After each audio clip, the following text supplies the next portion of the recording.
All right, progressive presidents. What can't be any more fun? What could be more fun?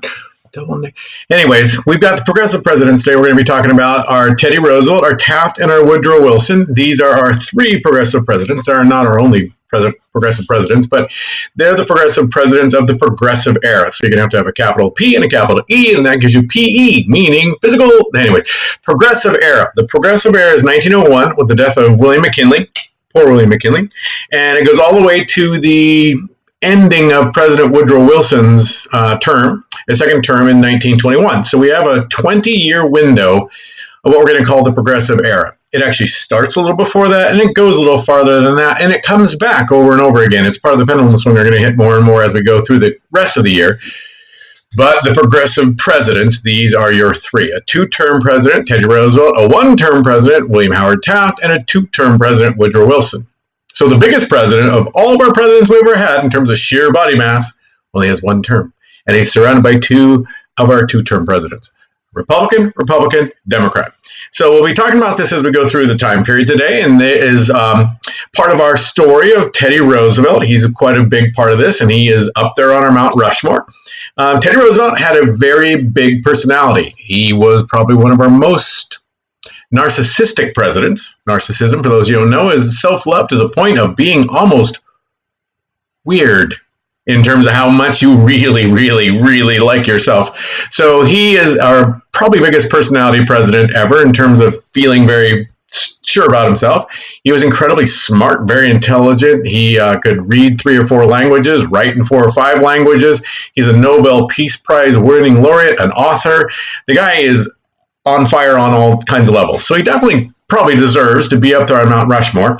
But as the time period that this was being kind of studioized, it was originally going to be like a waist up kind of mountain before they actually made it into just the head mountain, because that's a lot of work to carve those guys all the way into like the entire thing. Teddy Roosevelt at the time was part of this, and he was probably a little frustrated that he was kind of smushed in between Lincoln and Jefferson. So Teddy Roosevelt in this process may have gotten a little bit angry, but all things concerned, had he actually been able to get up there and carve it himself, which he's a very outdoorsy kind of guy, he may have well carved it a little bit different, made himself bigger. Or maybe started putting himself in there all over the place. Just Teddy, Teddy, Teddy, Teddy, Teddy. And with Teddy Roosevelt, this might have been just wonderful, perfect, everything you needed to know about the best president in America until the one we have today, which is debatable. But the idea of bully, this is his favorite phrase, bully. What bully meant, he would say, bully, everything's bully, bully, kind of a thing. More or less translated loosely into hell yeah. This is great, amazing. This was his kind of term for it. Now, another phrase you'll need to use for the AP test is the idea of what is sometimes referred to as the bully pulpit, meaning the president is supposed to be the person who speaks for the entire country. And that was definitely Teddy Roosevelt's mindset on this, that you are, in essence, the American preacher, the pulpit, the bully pulpit, that everything's going great, things are going well, we got to be out there, can't get bigger, can't be more wonderful. So we have a president currently right now, depending on when you're watching this YouTube video, in case this YouTube video goes on for years and years. But President Trump very much focuses that kind of energy on the marketing of America, that things are great, things are wonderful, things are working really well. Well, if you remember where we kind of came from, before we kind of get to the Progressive Party, we need to remember where they themselves came from. The Populist Party, or the People's Party, had kind of been created as a combination of people who are just frustrated with the government not seeming to care about us. The Republican Party seemed to be only worried about big business and the urban cities, except for New York, that was Tammany Hall. And the actual Democratic Party only focused on the solid South and some of the farmers. So the Progressive Party pops up in 1891. It actually runs a candidate, John Weaver, for president in 1892. And as you can tell right there, it won a couple of states. That's really never been done until 1912. But the Populists had argued and advocated for a lot of things like free coinage of silver or possibly even greenbacks. And eventually the Democratic Party just kind of swallowed them up in 1896. And so the Republican Party, in essence, is sitting here watching this populist, meaning everyday people, everyday common man democracy. Why isn't government talking for us? Why isn't government speaking for us? Why are they not doing stuff? Well, the ideals of the Progressive Party will, just like that animation show, move out. The Populist Party itself just fades away to nothing. But Its ideals will go to the two coasts in the form of what we now know as the progressives. So the populists are pretty much farmers, and they are the people of the Midwest, the people of the everyday kind of America who are frustrated things aren't going well. And the main things that they were really calling for more than anything else was government ownership of the railroads. That was their number one thing at first, just pissed, because the only way they can get any of their actual products to market is through the railroads. And each railroad, by definition, was a monopoly, because it wasn't like there were 6 railroads right next to each other, all competing for the farmer's business. So one of the things they felt was, since the railroads have been built with our money on our land, our government should control them and run them. Now, this wasn't communism per se, and it wasn't really even socialism, although it verges on the edge of it, but the idea that this is a road that we all need. Think of what they wanted, which is in essence what all of us drive on almost every single solitary day. Every road in America, all of our highway systems are run by the government or the state governments, and we all get to use them.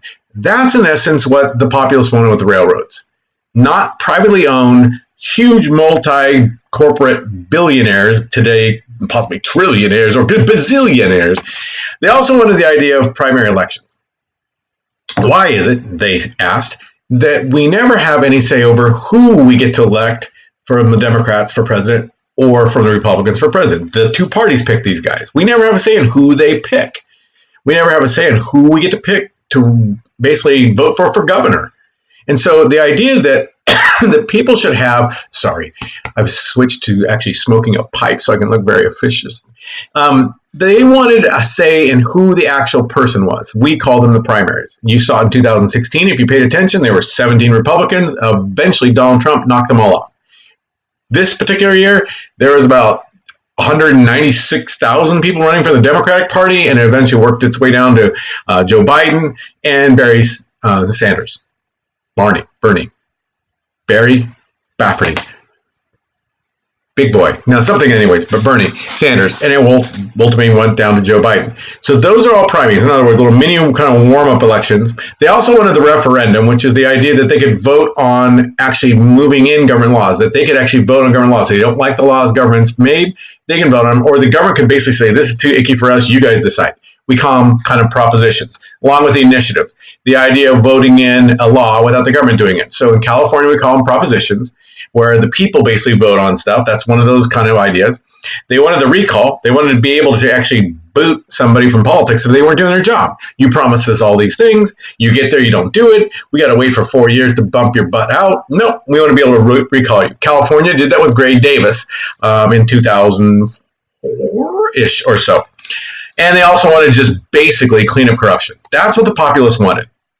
Now, the progressives are going to want everything more or less the same, with one exception, and this is the government ownership of railroads. What they wanted was regulation of railroads. That's no problem. Let's put some antitrust laws in there. Let's put kind of like the Mann-Elkins Act. Let's do some stuff to regulate the railroads, but we do not want ownership. That is the biggest thing. So if you ever end up writing about the populists versus the progressives, that's what they're going to ask you to be talking about. So the progressives are different. They are middle-class city folk, by and large, and kind of middle-class, you could call it professionals now, people that have kind of like that middle layer of work, middle layer. So like they're foremen or they're lawyers or they're accountants. So they're not poor, they're not rich. They find then what's happening in America is that the very rich at the top of the pyramid, the very rich at the top of the pyramid, and the very frustrated poor at the bottom of the pyramid, the workers and the farmers, are going to blow the country up. So the progressives are kind of in the middle. And what they want is to keep these two extremes from exploding the whole thing. They don't want a revolution coming from the top, and they don't want the rich getting so rich and so powerful that they basically cause the revolution that will blow the whole system up. So the populists are farmers, the progressives are the middle class. And the way to remember it, in terms of who comes first, PO comes before PR. It's all alphabetical, my friends. So populism come before the progressives, and the progressives are of one basic mindset, even though they're all over the place in terms of what they want. Some want child labor, some want the 8-hour day, some want to clean up the environment, some want this, some want that. We all want something different, but their basic focus, and the reason they call them progress, is they want the federal government to play a more active role in regulating, organizing, coordinating the entire American system. That's progress. we can be better, a more perfect union, as the phrase goes. So the populists are going to end up fading out for the most part, and the progressives are going to take over. But mainly, again, their anger is directed at all of this incredible corruption that is all over the place. And the Republicans have their corruption in big business, and the Democrats have their corruption with the inner city kind of voting system and immigrants and such. So both parties have gotten kind of corrupt, and the American people are screaming and yelling, please, somebody do something. Now, in terms of foreign policy imperialism, as we've been looking at, this is going to bleed over into the Senate. Now, remember, the House goes up, the House comes down. It has two-year elections. But the Senate's been kind of locked for a pretty long time with the Republican Party, occasionally in the late 1800s, going on the Democratic Party. But the Senate is going to be the place, whereas New York City and the immigrants and the early vote often kind of corruption at the bottom levels is where the Democrats are. So when you see things like this, you're going to see the Republicans kind of controlling the Senate, the Democrats controlling kind of the voting system underneath, a lot of the local states, and then the Solid South getting all pissed off at everything that they've been pissed off ever since Reconstruction. So if you see something like this, the corruption, often in these political cartoons, you're going to see this kind of mindset. Look at what's going on over here. You basically see an idea of the senators are quote-unquote senators. Remember, if you're quoting a political cartoon, you draw the reader's attention to something in the political cartoon that you then speak of for about a quick sentence or so. Are senators, meaning they're supposed to be there for us, but obviously they're just taking money from the corporate kind of bigwigs. Over here on this other kind of cartoon, you see this little thing, and in essence says the United Senate, let us pray. Most of the time during the time period, you will see almost no direct reference to the House of Representatives. It was more, in essence, supposed to be acting to the American people, but you'll see this idea of corruption at the level in the Senate. Now remember, New York is the biggest state of the time period. They were the California of their age. They were the big guy with the biggest set of electoral votes, but because of the nature of it being a New York State, mostly Republican, but a New York City, mostly Democrat, it again is one of those swing states. You've got to be able to use these phrases. You've got to be able to understand what they are. Not only for the AP test, but for next year in AP Gov, and then for the rest of your voting life. So when you ever see CNN or Fox talking about swing states, they're talking about a state that is so on the balance between Democrats and Republicans, it can swing left, swing right, swing front, swing back, whatever you want. This, in essence, is going to be it. Now, this was what then drove Grover Cleveland. If you remember in the 1882, he goes from mayor to governor of New York, and then finally the presidency in 1884, is this idea of New York. Well, another guy who is going to be governor of New York in 1898 is Teddy Roosevelt. Teddy Roosevelt had kind of made a name for himself, but then really gets up to fame and fortune in 1898. It's a big year for him. He goes and fights in the American actual war with Spain, and then as a war hero, one of those Rough Riders, he in essence gets himself finally up. But before all of this, he had actually been involved in politics quite a bit. His dad had raised him to believe that the public service is a public trust, the idea that if you're actually supposed to be speaking for the entire state or the entire United States, your job is to think about the greatest good for the greatest number, keeping an eye on those at the bottom who kind of get smushed by things. In other words, you're supposed to be kind of, if this was AP Euro, you're supposed to be the enlightened despot, except that you're elected. So once you're in there, you're supposed to clean up stuff. So he had been appointed to a police commissioner, and believe me, Teddy Roosevelt came from one of the wealthiest old money families there is in the United States. His family goes back to the Dutch days of New Amsterdam, when New York was not even yet New York. It was New Amsterdam. His family is Dutch, as is his cousin, Franklin Delano Roosevelt. The story goes that they all were fluent in Dutch, so that if they didn't want the help hearing them talk, they would just go from English into Dutch, and they could talk about whatever they wanted. He didn't have to work a day in his life if he didn't want to. But instead of just sitting there as this asthmatic kid who then started doing some bodybuilding, and he's got a fabulous story, but we really don't have time for him right now, he becomes this kind of self-made, even though he was born with a silver spoon in his mouth and all the money he'd ever need. But because of that, he felt that he was part of that kind of gospel of wealth, the idea of the success gospel, the idea that, yeah, he had a lot of stuff on his side. But because that God had basically chosen a greater responsibility, it's kind of that Uncle Ben talking to Peter Parker, with great power comes great responsibility, with great wealth comes great responsibility. And so he was raised to believe that, so he gets involved in politics, he becomes a New York assemblyman. People make fun of his kind of fancy Harvard kind of way of talking, but he had a kind of high-pitched voice. It was a little squeaky like this for some guy who was such a tough guy. He kind of talked like that. But he works for the New York Assembly. He ends up becoming a police commissioner, cleans up corruption in the New York City Police Department. Later on, he's going to be appointed to be kind of one of the civil service reform people for Grover Cleveland. So he's a Republican. Grover Cleveland's a Democrat, but they're both ugly honest.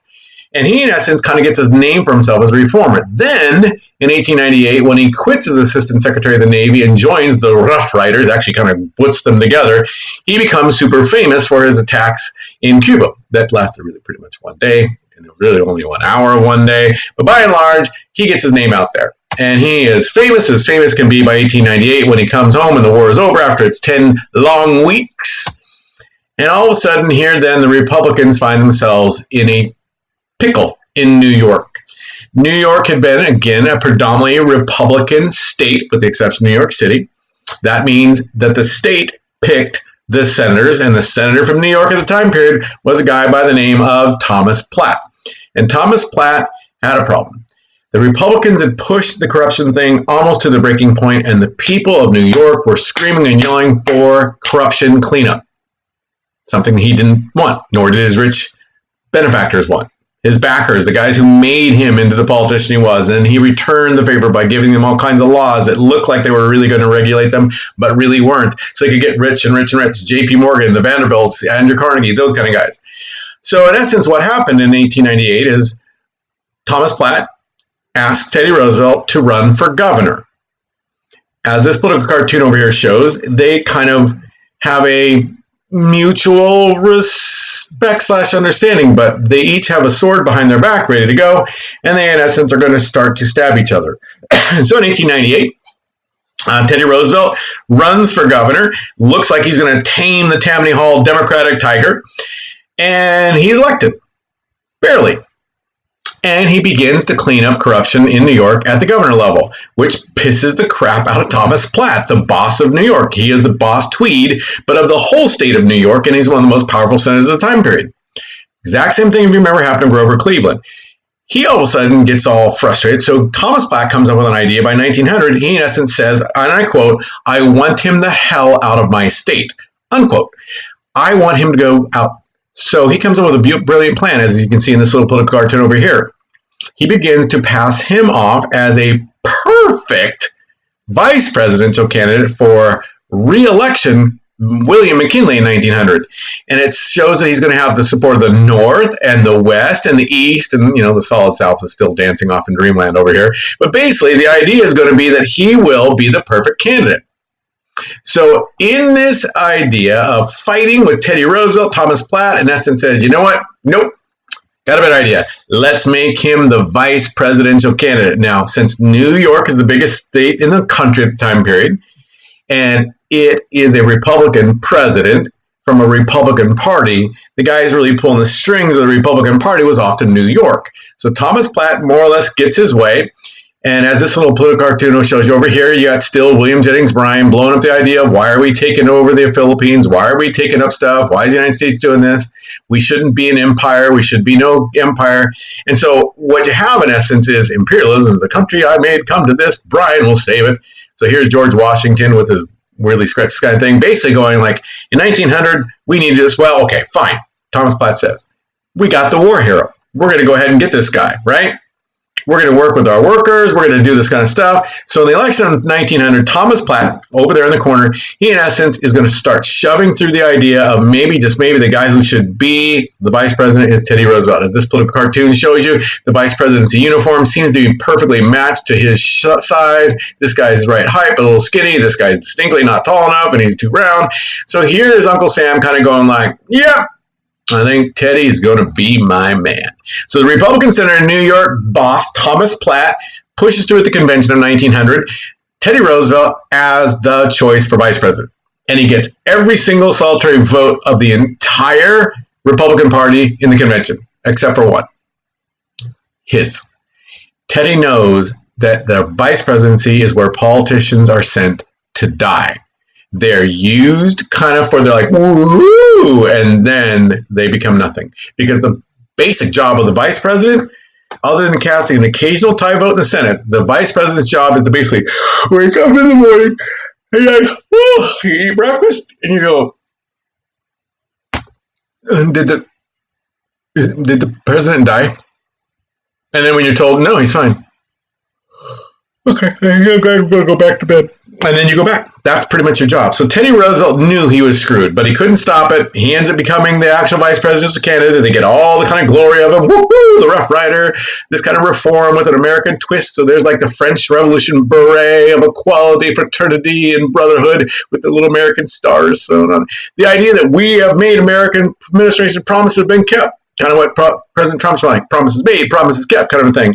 So in 1900, the election is there.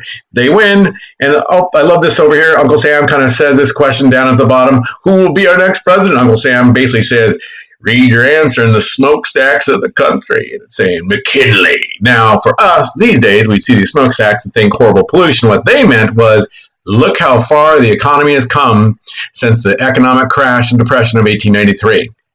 For 4 years, this president has been going on, and he has, in essence, brought back prosperity. So he's standing on a gold coin, and all these workers and the owners and civilization at home and prestige abroad. We're bringing civilization to the Filipinos, even if the Filipinos don't want it. We're saving the Filipinos from themselves. We're saving the Hawaiians from themselves. It's a great day. So in the 1896 election, this is actually how it turned out for William Jennings Bryan running. Remember, he got the solid South and most of those populists when he kind of smooshed up and kind of swallowed up the populist movement, those cross of gold stuff. So take a look at how it changes from 1896 to 1900 to the animation of PowerPoint. So McKinley was able to kind of start to turn some of those Midwestern states because the economy had done better. Now, occasionally, again, some stuff changes, but all of that changes pretty quick. And Teddy Roosevelt's most horrid worries that he will be a nothing in America all of a sudden change almost overnight. In September 1901, Teddy Roosevelt becomes president.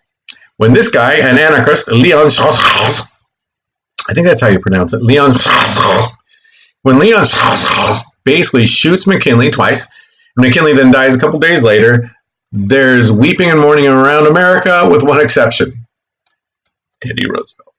He is almost giddy in his excitement to now become president. And he goes into the process. Now, if you've done your reading in the particular chapters that you were supposed to, you came across the idea that he's smart enough as a politician to know that most of the Republican Party doesn't want him to be president. They called him that damn cowboy. That shows in this little cartoon over here. He's going to hang up his war record cowboy uniform kind of stuff, and he will now don the responsibility of McKinley's policies. Meaning, if that's what the Republican Party wants, that's what the Republican Party gets. But as you're going to see in this cartoon over here, thank you, Alan, for their stuff. In essence, he will slowly start to don himself as an imperial president. I will do what I want to do. There's a quote I always love of Teddy Roosevelt. I got to do it in the Teddy Roosevelt voice. Teddy Roosevelt, a little higher, kind of like this. Oh, to be president in Congress for just 10 minutes. The wish of every dictator. To be in charge of that. But for the Republican Party, they're kind of crapping their pants. At least the old guard Republican Party, the big business Republican Party, the ones that basically have acted like they're going to do progressive cleanups, but they're really not. They started going like, holy crap. And this is a Mark Hanna quote. Mark Hanna was the guy who made William McKinley into the politician, helped kind of get rich guys to back him in 1896.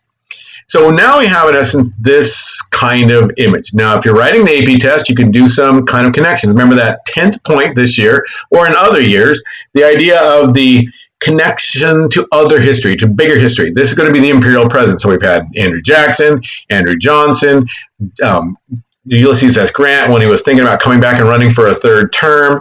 So we have this imperial president. Now remember, most of the presidents up until Teddy Roosevelt were in essence what we knew as steward presidents. So you did what Congress wanted you to do. Now an imperial president is one that basically says, Congress, I'll tell you what to do, and if you fight me on it, I will tweet out and make your lives a living hell.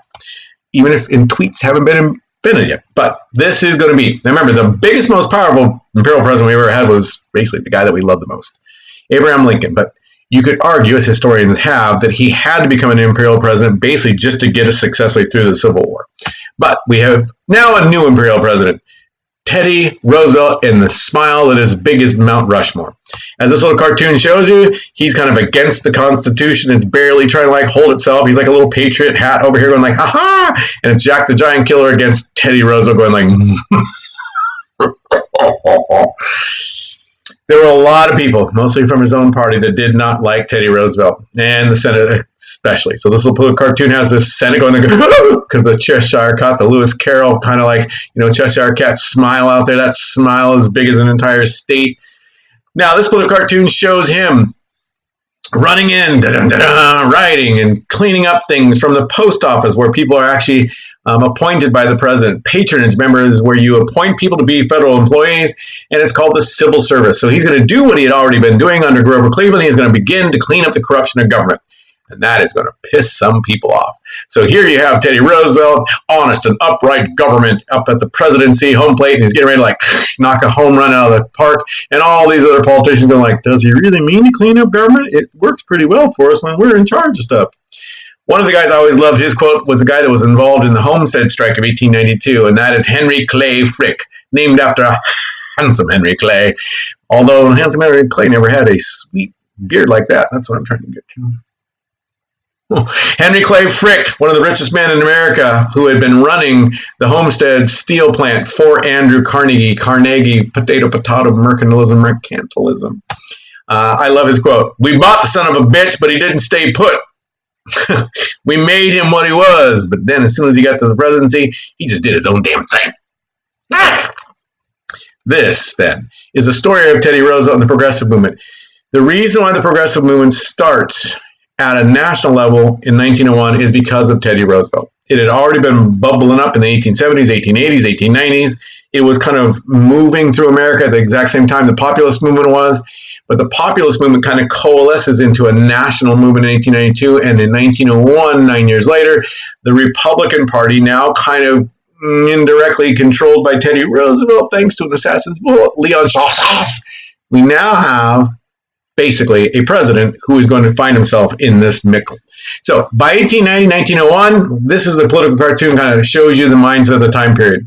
The American taxpayer, the American person is stuck between two of a kind. The commercial trust. Now remember, if you see a big guy with a hat and richness and the commercial trust in essence for the AP test, trust equals monopoly. It doesn't really, but when it comes to analysis, it basically means business that is like smushed and grabbed hold of things. So don't say a trust is exactly the same as a monopoly, but in essence, in your head, think the same thing. We're going to control stuff JP Morgan style, and it's really easy to think about it. Why are we competing with each other? Think about 5 or 6 kind of gas stations, all trying to like lower the cost so people come to their gas station. JP Morgan in his Morganization would come along and say, guys, listen to my notes. Why are you doing this? People need gas. Gas prices have gone from $3 a gallon down to $1.10 because you guys keep cutting each other's throats. Why don't you all charge $3.05? We're all going to get rich. Or bump it up to $4. And he would put his guys that he trusted on these board of directors to make sure that there was coordination, organization between these things.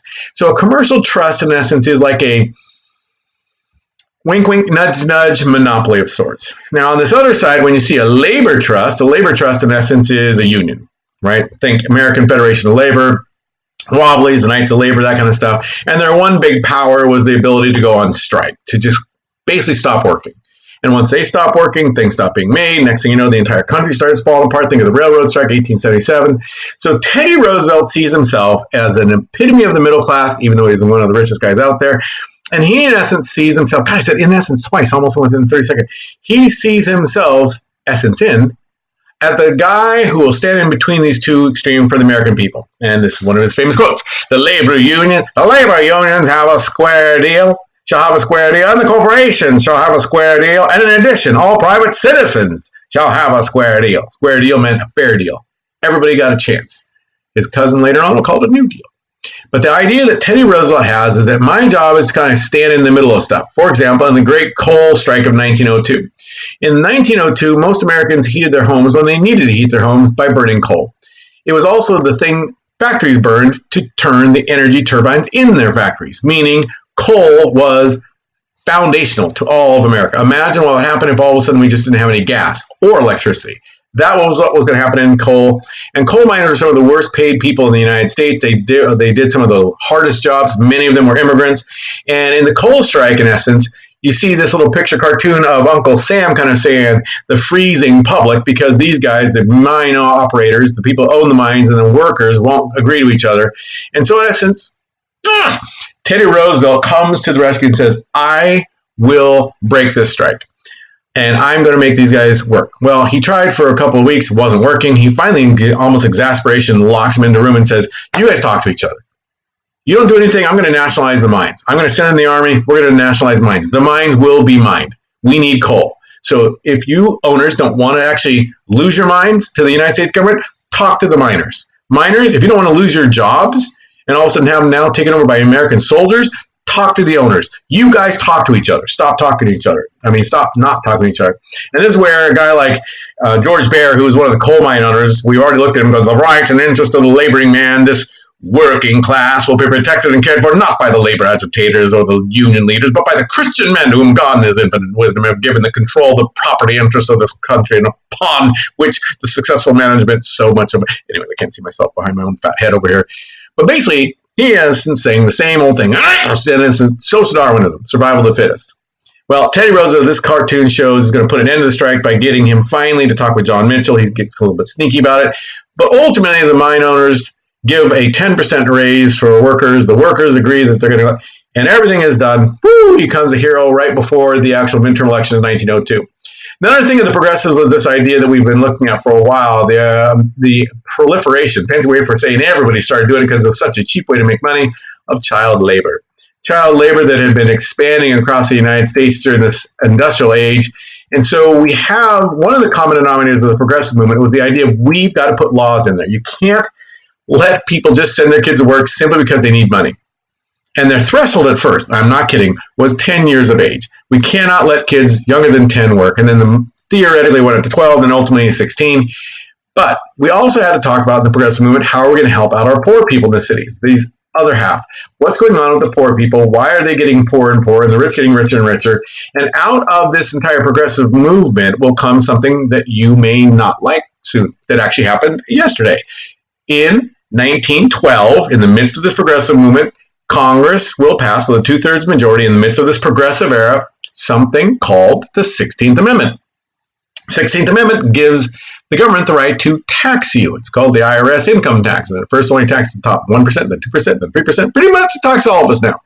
But the idea was that these big corporations were getting too powerful. And this was being written about by investigative reporters that are eventually going to be known as muckrakers. And one of the most famous is going to be Ida Tarbell, and she will do a story expose on Standard Oil and John D. Rockefeller as this kind of like octopus is like grabbing hold of the Capitol. It's getting ready to grab hold of the White House. It holds on to other state legislatures and such. But that wasn't the first. The first, again, were the railroads. The railroads that controlled all the back and forth. And Congress, again, had passed an Interstate Commerce Act in 1887, but it really just didn't do anything. It had no teeth to it. They had also passed the Sherman Antitrust Act in 1890, but it also wasn't being enforced. So here comes Teddy Roosevelt to the rescue, and Teddy's going to be Jack the Giant Killer, as this little cartoon shows over here.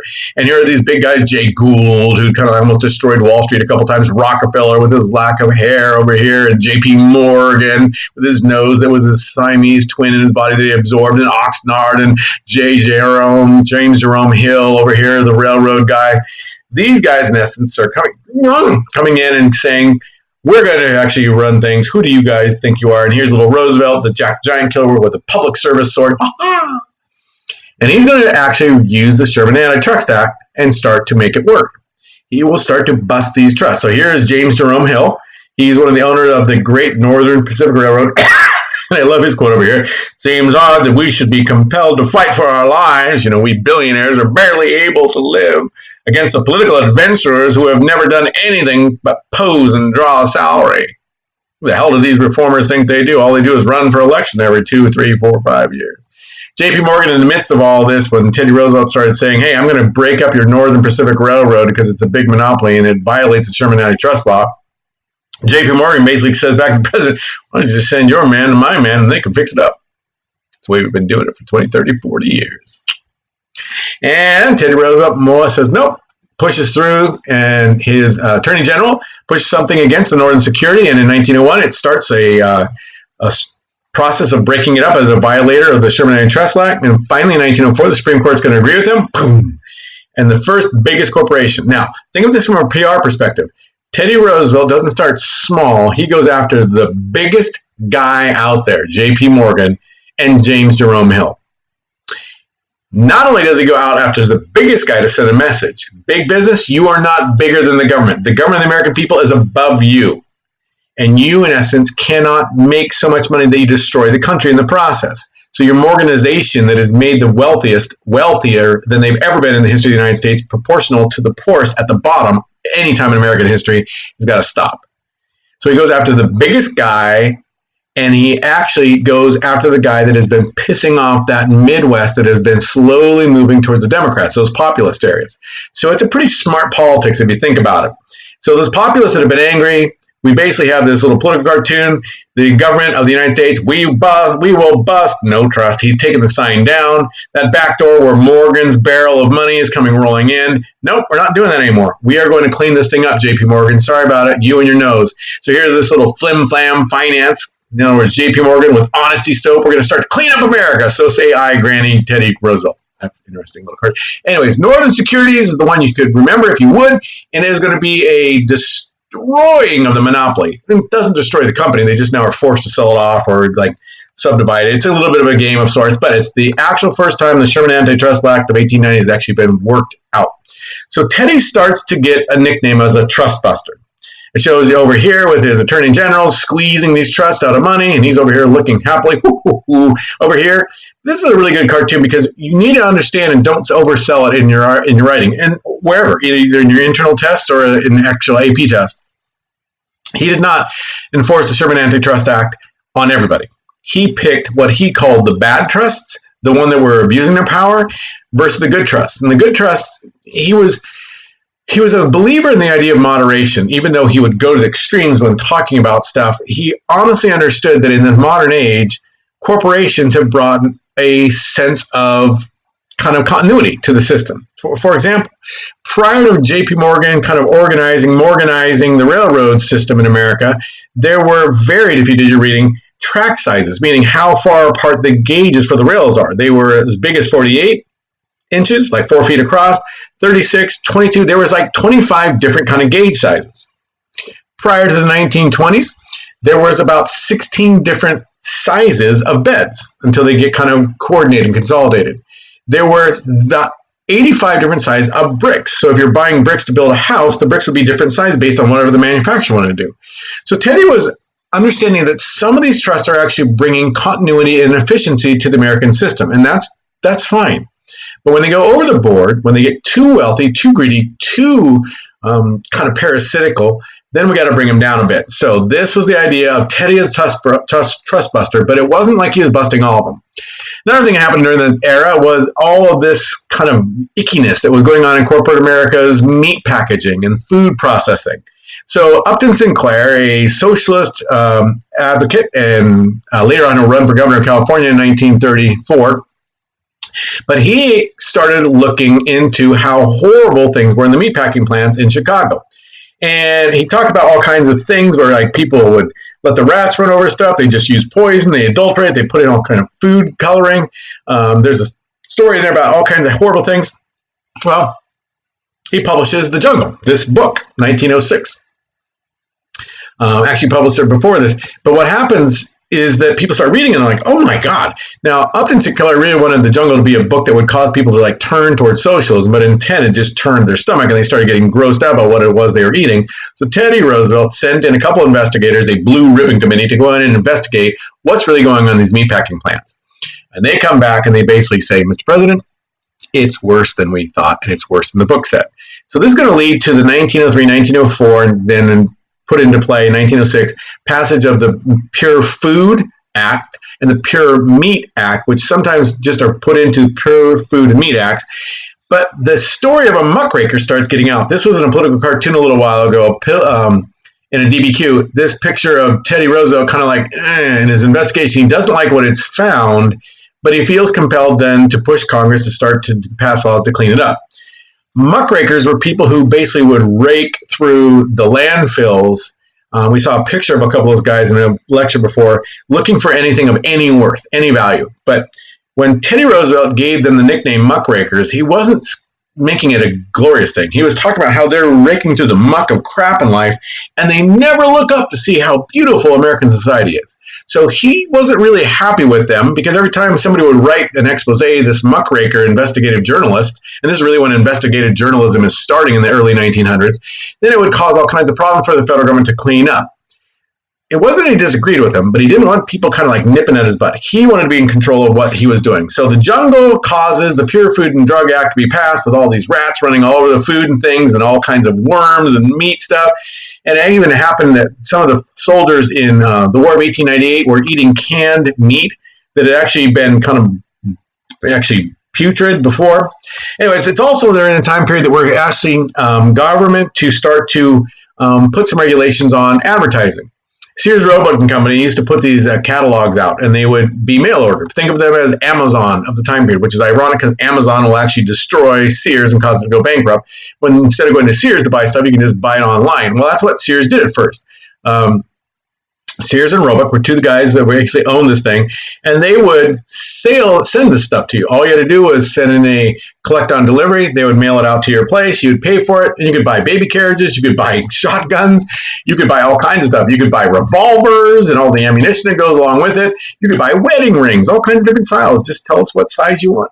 You could buy different things like bicycles or tricycles, really cool tricycles with little seats so you can kind of look like your own little carriage. You could buy all kinds of things, pointy shoes that you could use to like defend yourself in a fight by kicking someone in the temple with that little pointy shoe. These Sears Roebuck things sold all kinds of stuff, including medicine. Medicine that had no FDA approval, had nothing. You could just sell it, and if it said that it would work, then it would work. You know, Indian oil, Moloch oil, kickapoo, sag oil, buffalo salve, worm killer. You can have all these different things. They will sell, they will save it. And what we found in this time period, again, if we had more time in class, which we don't have, we would cover some of these things and go a little depth.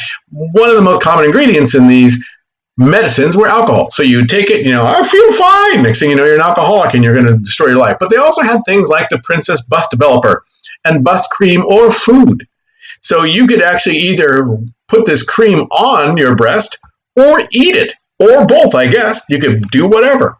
And so this bust cream or food was there for the enlargement of the bust. And since you were a woman that wasn't happy with how you were shaped and you wanted to be more shapely and voluminous up top, you could basically put this cream on. I love this one, though. The actual plunger itself, if you notice this is a plunger. In other words, the same thing you would use to clean your toilet to get kind of something unclogged in there, you just put over your breast and pull it, and it would pull all kinds of blood into the breast tissue, and then you'd have a bigger, more favorable, if nature has not favored you, bust. With that greatest charm. Oh, Lord. So you could either, pull on it, eat it, whatever. They also had Dr. Wilson's electric belt, so you'd walk around with this electric belt, battery-powered belt that would shock the crap out of you if you had menstrual cramps. But before you get too feared for women, think about men. Men of the time period. If you couldn't perform the way you were supposed to perform, you could wear Dr. Heidelberg's electric belt. And Dr. Heidelberg's electric belt, you could walk around during the time period if you weren't able in the age before Viagra to do what you needed to do. And this belt would then just shock you. Don't want to touch. Anyways, would shock you and shock the boys, the jewels, so that you would now be able to do what you're not supposed to do with an 80-gauge electric belt. No federal laws on honesty in advertising. This is also going to be one of the things that comes out of this time period. But don't worry, if the electric belt shocks you because you then get electrocuted, you could get $500 worth of life insurance. Man, it's not dissimilar to what we see in common of our rules that sometimes have for medicines these days. You talk about this guy who's allergy-free, you see him running through a field and the animals are happy and everybody's dancing. And then all of a sudden in this fix, they're going to say something alarming, use at your own risk, may cause skin irritation, rashes, watery nose, bleeding of the eyes, your spleen to explode, irrational behavior, delusion of your own body being taken over by parasites eating out your own brain. That kind of like small stuff they always put in the bottom of it. And it's only there for a split second. All right, another thing Teddy Roosevelt did, if you remember, you're going to have to be able to kind of talk about it. So you can either talk about it over here in terms of American imperialism or Teddy Roosevelt by himself. Is he going to be the guy that takes the Panama Canal? So he's pretty much about like, what do we need to do to get movement? What do we need to do what we do? And so if we have to start a revolution and become the best friends of Panama, the new country of Panama within an instant in this time period, then we'll do it. By 1903, 1904, he'd begun to bring the Republican Party around. They've been kind of bottled up as this kind of thing. His My Policy shows, the Republican Convention. And in 1904, he gets easily nominated, except for one little thing that he did that kind of bit him in the butt. Right after becoming president in September, in October, one of the first things he did is he invited the first African American to the White House for dinner. Now, there had been African Americans to the White House before. In 1865, Frederick Douglass had attended the Lincoln inaugural, but Booker T. Washington was probably one of the most famous African American leaders of the time period. He had been a former slave. He's the founder of Tuskegee Institution, and he was the guy who basically said, you know what, yeah, we kind of got screwed over in Reconstruction, but his famous phrase was like, cast your bucket down at your feet. In other words, we're stuck here. These Jim Crow laws won't let us leave. So let's make the best of a bad situation. Let's learn a trade. Let's make some money. Let's do something. We're not slaves anymore. So at least let's do something with it. Well, Booker T. Washington was probably one of the more famous African Americans. And so Teddy Roosevelt invites him to the White House, and all hell breaks loose for the South. And they start screaming, how dare he bring it to the White House? Don't even understand it's named that because that's all you're supposed to. And one way or another, Teddy Roosevelt says, I'll invite whoever the hell I want to invite. But he never invites another black man to the White House after this. So in the 1896 election, that was the 1900 election, in the 1904 election with Teddy Roosevelt running against Alton Brooks Parker, basically a New York federal judge. In 1904, Teddy does really well. Take a look at that. I mean, that's a woohoo! His anti-railroad policies brought about those old Democrats. This is smart politics. But the Solid South is still predominantly solid. Remember, we got to be able to talk about the Solid South. But Teddy's in charge of stuff. I love this little political cartoon. Uncle Sam basically gives him a little push with a Teddy flyer. And if you look at that corner over there, that's McKinley's policies. In other words, they're in old guard Republicans. It's something you're going to have to talk about. The old guard Republicans are going to be the Republicans who long for the day when we basically talk about doing great things and then just kiss the butt of big business. He's also going to help end the Russian-Japanese War, a war that broke out over two imperial powers in Far East, Russia and Japan. Russia starts winning at first, then Japan just beats the crap out of Russia, as this little cartoon shows really quick. Sinks like the entire Russian Navy that had come over to fight them in one day. But then the Russians, which are vastly more populated than the Japanese with more natural resources at their disposal, start gearing up to fight. So into the midst of this Russian-Japanese War of 1904 and 1905, where you can see us going like, ooh, Russia's the big guy, and then, ooh, Japan's the big guy. Into this mix comes Teddy Roosevelt, and he moderates a peace between these two warring parties, brings them up to Portsmouth, and has them kind of negotiate. Now, in the long run, he is going to get the Nobel Peace Prize for this. We're our first president to ever get the Nobel Peace Prize for ending the war between Russia and Japan. A couple layers to this. One of the things that is behind this is he really feared how quick Japan was taking control of the area and didn't want them to take more. Nor did he want the Russians to finally wake up and just start plowing down through the east and then take over possibly China, which was an incredibly weak power at the time period. One of the hidden stories of the Nobel Peace Prize is that Teddy Roosevelt, behind the scenes, and this only comes out later, had basically given a promise that if the Japanese take over Korea, then we would let them do that. And in 1910, that's exactly what they do. They take over Korea. The Japanese military comes in and makes it one of their own little empires, just like we had done with the Philippines, just like Britain and France had done with most of Africa. And it's going to end up resulting in the killing of 10,000 plus Koreans who didn't want to become part of Japan. So Japan and us will take over in 1910. That will then lead to later on in 1931, they're taking over Manchuria, which is right there connected to it, part of China. So this will be part of the story. He's also the president kind of gets us into conservation, into the idea of saving parts of the natural wilderness that have been basically just bought up and used all over the place. That's a picture of him over there in Santa Cruz, California, in the redwood forests, these giant redwoods. So he was a big fan. He's over here with over there with John Muir, kind of the godfather of the forest and national forest system. Now, he did not create the first national forest, nor did he set aside the first preservations, but he was such an outgoing guy, had been a kind of cowboy after the death of his first wife, so he went to the Badlands of the Dakotas, and just to kind of clear his mind for a couple of years. And he had fallen in love with the natural world. And so he was our first kind of environmental president.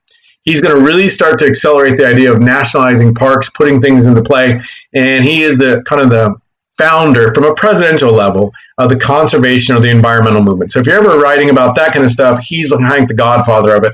Again, he did not start it, but he accelerated. Just like Jackson wasn't the author of Jacksonian Democracy, he's just kind of the guy who really gets the fame and fortune of it. Teddy Roosevelt does the same thing. He's not going to be so well known for something that happens in Brownsville, Texas. In Brownsville, Texas, there is an army base just outside of town that has a few hundred African-American soldiers, those Buffalo soldiers that we talked about before that have been used to destroy the buffalo. They've been used to kind of later on chase Pancho Villa, but they had been in this time period. Fight breaks out in Brownsville, Texas. A white man gets killed, and then I think a sheriff gets killed, and the town basically blames it on these like 200 some odd or 183 black soldiers, even though they were on base at the time period. But because all hell breaks loose, that the black soldiers that kind of run rampant and did a rampage through town, he discharges all these men dishonorably, meaning they lose their pensions, they lose all kinds of stuff. And it's probably one of the worst parts of his presidency. Probably overreacted, but he wasn't the kind of guy that wanted to admit that he was ever wrong. He very rarely said he was sorry. He's very like our current President Trump or our past President Trump whenever you're watching this later on. 1904, when he wins, however, that night he then makes a pledge. I will not seek a second term. In other words, since I took over in September of 1901, having McKinley been basically sworn in March 4th, I more or less had 4 years. I've had another 4 years. I think anyone should only have 2. That was exactly what Washington did. Teach them how to say goodbye. So he appoints his successor. His Secretary of War, William Howard Taft, which actually was his best friend, probably politically at the time period, and his most loyal subordinate. He is going to handpick his guy, and he gets nominated on the first ballot in the convention, which is unheard of. Taft becomes a little mini-me for Teddy Roosevelt. And as you can tell, Roosevelt's very happy. He's going to be handing over his policies to Taft. Taft will be the nursemaid, basically doing, I will do what you wanted me to do. I will do what you wanted. This is one of my favorite political cartoons of all time. Taft, who weighed well over 300 pounds, would have easily crushed even a strong man as Teddy Roosevelt. But this is the time period. So in 1904, here was the election. And then in 1908, having handpicked him, Taft does fairly well. Take a look. He doesn't lose many states. He does pretty well. This is kind of like we still love Teddy, even though Teddy's not running again. And that's the part of the story where it goes a little deeper. There's more to it. Teddy, as later you'll know, will try to run again in 1912, and he'll try to again run in 1916, and he wanted to run in 1920, but he dies in 1919, so he can't run for president because one of the requirements is that you are alive. So he, there's another layer to it. Teddy decides in 1908 to not run again, having made the pledge in 1904, but he could have easily gone back on that pledge, But here's kind of the boom bust of the American economy as it goes over time. The black areas are like, when it booms, woohoo, things go well, and the red are obviously recessions, depressions. And if you notice, there are some moments in time where people get caught. For example, that's the Depression of 1837, when Andrew Jackson, earlier on as president, had basically destroyed the Bank of the United States and left the crap for his successor, Martin Van Buren, to pick up. It is also going to lead to the civil rights issues of 1873, when black people are more or less having their backs turned upon by the Republican Party.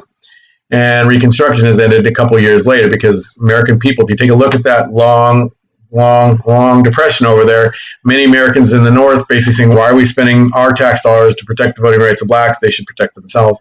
So there are these kind of ups and downs that happen. If you look at this time period, focused from 1888 to 1900, President Teddy Roosevelt comes in writing around 1901. The economy dips down a little bit. Woo-hoo, he begins to pick up. And then there's a little bit of a kind of a breath here, and then it kind of picks up again. So by and large, through most of Teddy Roosevelt's presidency, with this little kind of hiccup there, it's been great. It's right around 1907, 1908. So if you really want to get a feel for this, in the summer of 1908, when the Republicans are picking who their candidate's going to be, it's right about there, meaning the economy has started to drop down. It's called the crash of 1907. The economy crashed hard. Basically, the old guard Republicans and rich business people blamed it on Teddy Roosevelt and his trust busting, and J.P. Morgan is happy as anything to sit there and just watch the economy just free fall. And he knows Teddy Roosevelt's going to catch the crap for it. And having seen this slide down, Teddy in 1907, kind of hand in hand, goes to the guy he went after first, J.P. Morgan in his nose, with the Northern Securities Act. And Teddy basically says, hey, J.P. Morgan, did you talk to your banker friends and see what you could do to fix the economy? And J.P. Morgan's like, sure.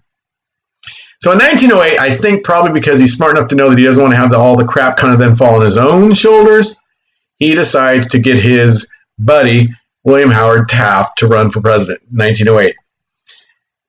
Morgan has kind of grabbed back control of the Republican Party. Teddy's like, and so he, as the Pied Piper, is going to bring in this new mindset. Ever heard the phrase throwing a friend under the bus? That's kind of what Teddy Roosevelt did to his best buddy, William Howard Taft. If you really look at it, this is part of the story. Well, Big Bill Taft becomes president. He's a very big man, and he actually gets stuck in a bathtub in the White House. So they bring in a much bigger bathtub, of which these 4 Marines who brought it in are taking pictures. So William Howard Taft gets stuck in the bath. It is part of the story of being a president, but he is one of our nicest presidents all time. But ironically, he busts way more trust in his 4 years than Teddy Roosevelt did in his 7, which this little cartoon kind of shows. It's a Teddy Roosevelt with his rich guy kind of going like, hey, wait, Bill, don't be chopping down all the trust with the laws. Well, William Howard Taft really wanted to be a Supreme Court justice. That's all he wanted. But his wife, Nellie, really wanted to be First Lady of the United States. And Big Bill was one of those, yes, dear, no, dear, whatever you kind of want kind of husbands. And so he more or less allowed his best friend, Teddy Roosevelt, and his wife, Nellie Taft, to kind of talk him into becoming president. So he became president. And as a guy who was more often just a Supreme Court justice, to him, the law was supreme. The Sherman Antitrust Law says you can't have monopolies / trusts. So he just starts busting all these companies that had trusts, whereas Teddy would pick the bad versus the good. So ironically, the biggest trust buster was our biggest president of all time, William Howard Taft. But he really doesn't play the game of politics very well, and he starts screwing up some other things. So you can see this little cartoon with the cabinet and business and old guard, and this is like the White House and the Capitol. And it's all getting kind of screwed up. So he's making a mistake, and Teddy's over here in the window going like, I can't believe he's making a mess of my policies and doing some horrible things. The biggest one was really the guy in the tariff of 1910. The tariff of 1910, Teddy was smart enough not even to touch tariffs because it was like the foundation of the American Republican Party ever since slavery went away, help business at all costs. But Taft basically promises to lower the tariff. Ultimately, the tariff ends up being worse. So in the midterm election of 1910, the Republicans lose the House. Now notice, they have not lost the House since 1894, that midterm election. So they've controlled both houses since. So Teddy sees this, and Teddy's like, the Republican Party is beginning to fade. I might have to come back and run for the presidency in 1912 to save it from Taft. So in the election of 1912, Teddy Roosevelt decides to run again. And having vowed never to do it again, he decides his vow doesn't mean that much anymore, so he decides he's going to run again. So this is like an irresistible force meeting an unmovable object. These two best friends will start to go after each other. Now, depending on political cartoons, some people think Teddy should come back and win. Some people think Taft should be the guy. So Taft decides to run because he, in essence, has decided that in essence, his best friend now has become monomaniacally dangerous. He begins to see Teddy for a little bit more of what Teddy is, since Teddy basically just destroyed their friendship and started to rip on him. So he starts to run again. In this political cartoon, just like Napoleon comes back after having been banished to the islands, he comes back to Paris only to have the soldiers kind of like, woo, we kind of like him. So this political cartoon has Taft riding the Republican Army presidency, the old guard, like the old business guys against Teddy, and Teddy's like, ha-ha, and he's ready for it. So here's Teddy versus Taft in 1912. In 1908 again, we haven't talked about this much, but the national conventions, in essence, are like the electoral college. Each state gets a certain amount of delegates. And in the national conventions, more often than not, it used to be 50%, then it went up to 2/3. To become the nominee of your party, you had to get a vast number of the delegates, like usually 2/3. And here is Teddy trying to pull the Republican Party into the pool of new baptism crusading Teddyism. In other words, progressivism with a woo-hoo kind of a feel to it. And many Republicans don't want to go down that crazy socialist train. Teddy Roosevelt was asking for things like welfare for poor people, unemployment insurance for people that are fired for no reason other than something that happened in the economy, Medicare, Medicaid, healthcare. He's beginning to talk about things that will become what we do, but at the time period, we're crazy town. Teddy would not have been welcomed in the modern Republican Party. Just saying it. So here's Taft trying to drag, as Teddy's trying to drag the Republican Party in, Taft's trying to keep it from going too far to the left. This is where they then run against each other in the primaries, and here's Teddy with his personality. And in the first year that primaries are actually happening in 13 states, Teddy wins most of them. Another guy, old former Republican Bob LaFault, is running for the Progressive Party, and he wins as the Progressive candidate in Wisconsin and North Dakota. Taft wins a couple of states, New York and Massachusetts, but it is pretty obvious that Teddy is who the people want. But at the convention, because he's the president, but that also means he's chairman of his party, Taft is able to control the delegates of the South, even though there's not much. So that's where he's giving them a little bit of like patronage taste to the Southern Republican Party, the skeleton of what it used to be back in the 1870s under radical rule. So Taft ends up getting the nomination in the Republican convention. Teddy and his friends just go, screw it. They vow to go and fight again. They literally start singing like Onward Christian Soldiers, and he ends up taking over Bob LaFault, fighting Bob LaFault of Wisconsin's Progressive Party. There was a speech that Bob LaFault was giving where it seemed like he had this anxiety attack, and then Teddy helps like surround rumors that he's on the verge of death. So the Progressive Party is saying, you sing better than Bob. Bob LaFault fighting Bob, the misinsurgency. So they, in essence, take Teddy Roosevelt. The bull moose is their actual standard bearer. So the Progressive Party of 1912 gets led by Teddy Roosevelt. And Teddy Roosevelt's going to be the only entrance into the Bull Moose Party. It is Teddy narcissistic, and they are both running against the Democrats who have decided to pick Woodrow Wilson. Woodrow Wilson was a guy that had been a history professor. You know how those history guys are. And then became governor of New Jersey for a little while, but then had tamed the Tammany tiger. It's kind of hard to see him behind my head over here. But he was an anti-corruption guy. So here then is this kind of interesting parallel. Grover Cleveland, mayor of Buffalo in 1880, then he doesn't let the Democrats play the game. So they bump him up to run for governor in 1882. He doesn't let the Democratic Party, so they bump him up to run for president in 1884. Teddy Roosevelt, in the world of presidential vetoes, he vetoes more acts of Congress than all of the other guys put before him. Tells you something about how Congress had been corrupt. 201 total vetoes of acts of Congress of all the presidents before Grover Cleveland. Grover Cleveland comes in and he actually does, let me see if I can move this, 414. 414 is what Grover Cleveland does. And so Grover Cleveland is in essence, ugly, honest guy. Well, same thing kind of happens with Teddy Roosevelt. Teddy Roosevelt becomes governor of New York. Thomas Platt says, I want him the hell out of my state. They move him up to become vice president in 1901. Because of Leon Charles and his assassination bullet by 1901, he becomes president. Well, the same thing had happened with Woodrow Wilson. Woodrow Wilson was president of Princeton University. He had cleaned it up from the corruption of the old guy network.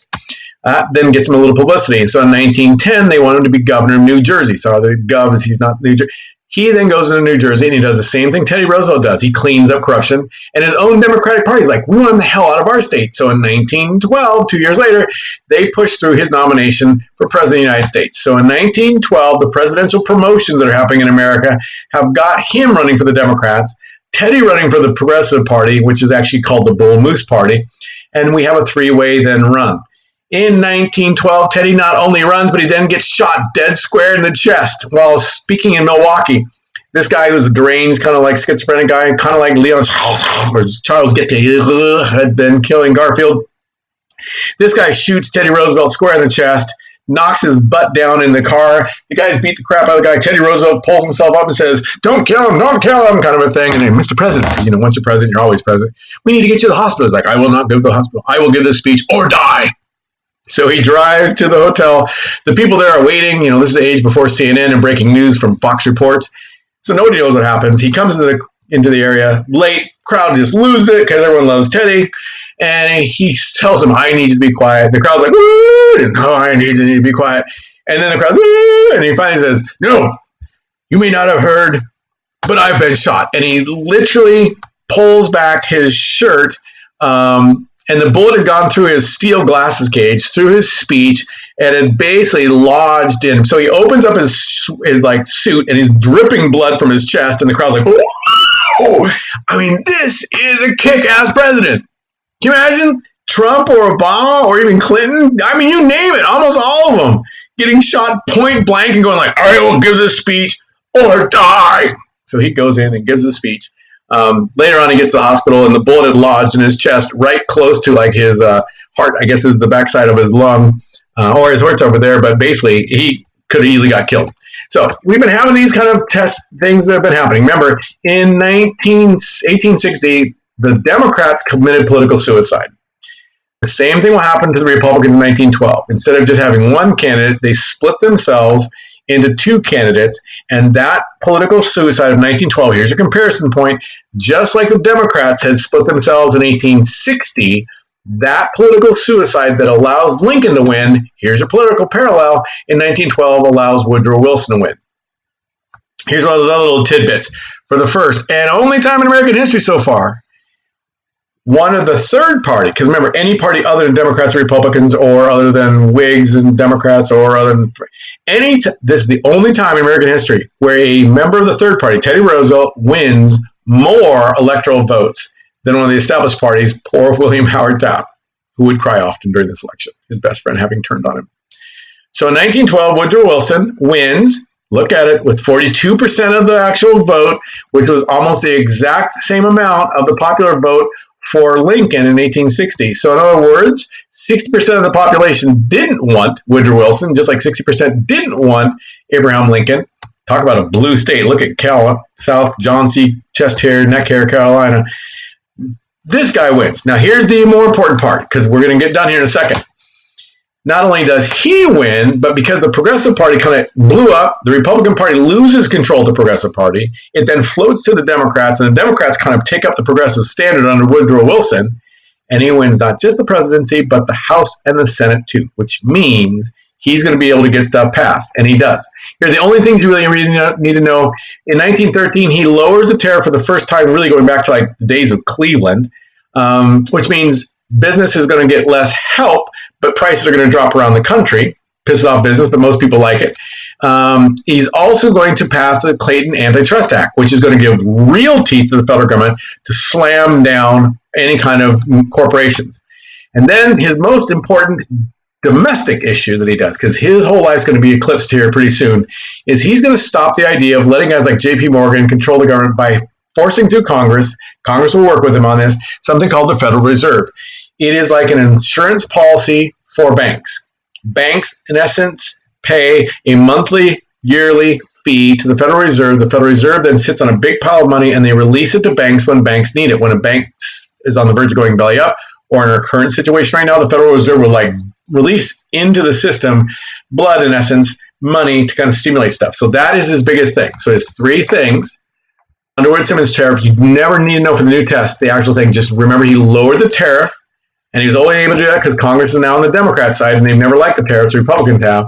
So he lowers the tariff under the wood planks of the tariff floor, Underwood tariff policy, and more teeth for anti-monopoly stuff, and then the Federal Reserve. Main things. Because by 1914, his life is going to be very much interrupted by a very big war, the Great War, World War I, which no one ever called World War I at the time period because they didn't know that there'd be World War II unless they had a premonition. All right, see you in a while. Hang in there.